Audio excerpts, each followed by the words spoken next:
Good afternoon, everyone, and all who inhabits the world. It is Steven here today, or Super Bruce 91, and today we're playing some Kill Confirmed on the map Standoff using the Diamond PDW with the Combat Knife as a secondary, and the score streaks were the Orbital VSAT, the K9 unit, and the Swarm.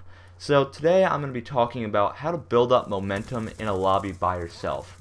And what I mean by momentum is a constant, steady flow of kills and not very many deaths at all. So I'm going to be kind of helping you guys along on how to get flawless gameplays or even near flawless gameplays, like just a death or two in there. The really high, not necessarily the extremely high kills, but the extremely low deaths and a pretty high amount of kills. This gameplay was not near flawless. It was a 72-5, but up to a point I was going like 65-1, and if you guys can just follow some tips, it will help you get near flawless gameplays. So, in order to build up momentum, as I like to say, is you have to use proper score streaks. In order to build up momentum, you have to have dominating score streaks in the game. So, it's all about your personal preference. If you guys like using VTOL warships or lodestars, you can use the self-manned score streaks. Now, personally, I prefer these score streaks just because I don't have to leave myself vulnerable on the ground while using a VTOL warship. So when I'm using a K9 or a Swarm, I'm still free to walk around, kill people, and confirm the kills. If you're using a VTOL warship or a Lodestar, you're not going to have that opportunity to defend yourself if somebody were to find you, and you're not going to have the opportunity to be running around, still killing people and confirming kills. So it's just my personal preference to use the VSAT, Dogs, and Swarm. So in order to build up momentum in a kill confirm lobby, what you need to do is you need to get that first round of your score streaks accomplished.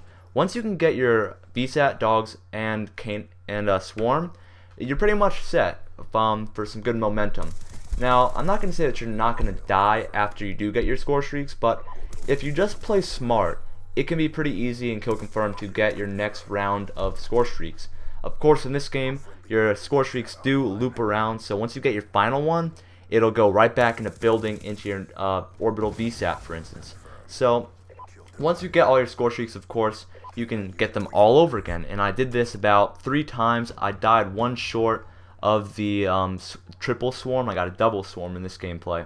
So once you get your first round of those, you want to play defensively and let your dogs and your swarm take the kills for you mainly, because the swarm and the dogs are going to be killing many of the enemies. So pretty much what your job is going to be is to run around and confirm kills. You get 100 points per confirm. Now, I'm not going to say that you're not going to get a kill or two there, like with your gun, but take 1 or 2 kills by gun in the confirms and run around just picking up tags. You're going to be able to get your next VSAT with a lot of ease, like I did in this gameplay. So definitely, I would recommend using non-manned score streaks, because when you're in the VTOL warship or something, it does not really allow you to get that next round, because you only get like 15-20 points per kill in those. Meanwhile, your Swarm and your K9 are running around. You can just do cleanup duty, which is what I did in this gameplay.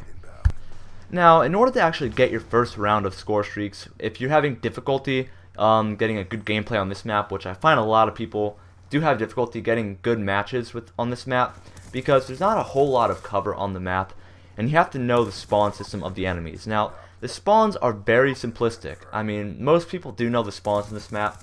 It's pretty much both spawn points at like the beginning of the match. Those are the big spawns in this map. Now, what your job really is to do is, when you're trying to get your first round of your score streaks, is you want to try flanking their spawn. This is not really the spawn to be flanking, in all honesty, but the other spawn, there's like that little barn, like there's a back way like into a barn area.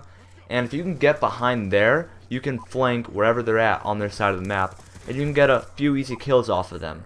Now, as you see, I just flipped the spawns in this gameplay, and now they're spawning into the spawn that I was just telling you guys about. Now, you don't really want to take on their spawn by yourself, head on head. You want to try staying underneath the radar. You don't want to get too much attention in their enemy spawn, because if you do, you're going to get easily overwhelmed, and you're not going to be able to get your score streaks. So what I recommend doing is just taking the safe way into the enemy spawn system, and then you can pretty much just pick them off right from behind, because they have no they're not going to be able to kill you if you're right behind them, of course. So just make sure that you try staying behind the enemy and stay away from as many confrontations as you can.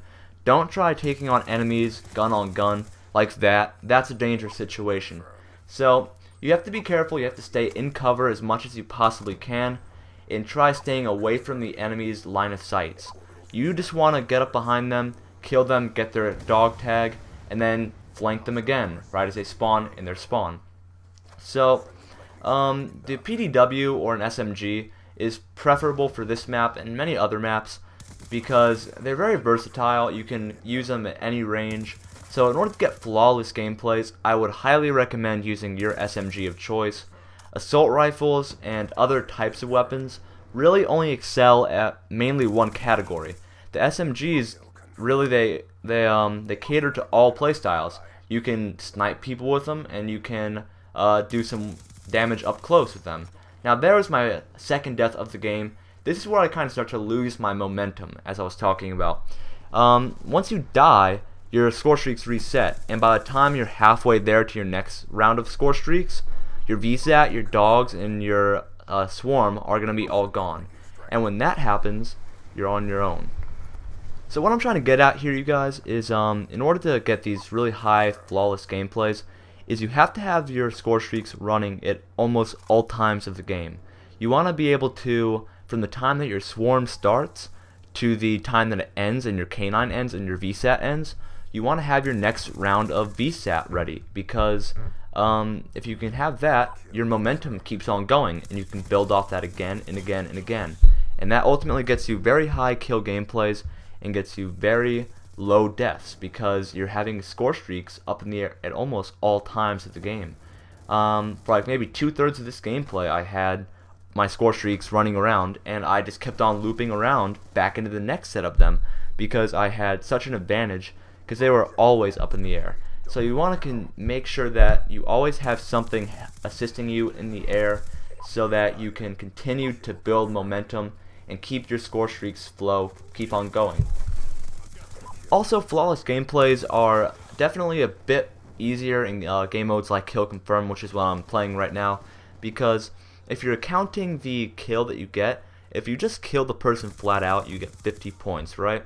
Now, if you confirm the kill, which you should always try to do if you can safely, you get 150 points per kill when you think about it. If you're playing a game mode like Domination, the rounds are split in 2, so there's only 5 minutes per round. And in Kill Confirmed, it's a steady 10 minutes. So you never have to worry about, oh, I can't call my score streaks right now, or something along those lines. So you have to remember, Kill Confirmed gets you the most points if you play the game mode properly. So I hope you guys enjoyed this tips video on how to get those really good gameplays. So if you enjoyed, please leave a like, a comment, and a subscribe, and I'll talk to you guys later. See you guys later.